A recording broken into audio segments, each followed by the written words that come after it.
unsay kalainan mga igsoon sa simbahan nga gitukod ni Jesucristo nga usa ka Dios og simbahan nga gitukod lang magtawo mga igsoon nga dili makapasalig og kaluwasan kining mga tawhana.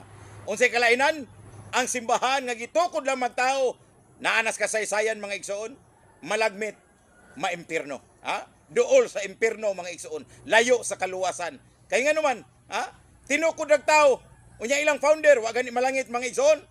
Pero kining simbahan nga iya sa Dios, mao nang simbahan Katoliko sa 33 anyo Domini, ang Katoliko gitukod ni Ginoong Jesucristo mga igsoon sa Matthew 16:18. Ipakaylap, unsa man ang pakaylap?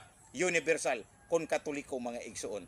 Mao kana ang simbahan nga makahatag kaluwasan kanato mga igsoon. Dios gunang founder, Dios gunang founder. Makapasalig og kaluwasan ang usa ka Dios. Kay mao kana ang iyang saad mga igsoon. Dias Efeso 5:23. Pero simbahan nga gitukod lamang tao, ang kalainan di gyud maluwas, malagmit, malaglag sa impierno mga igsoon. Mao nay kalainan. Balik mo sa simbahan Katoliko nga inyong gibiyaan kay kana mo ni makahatag ninyo og kaluwasan mga igsoon. Amen.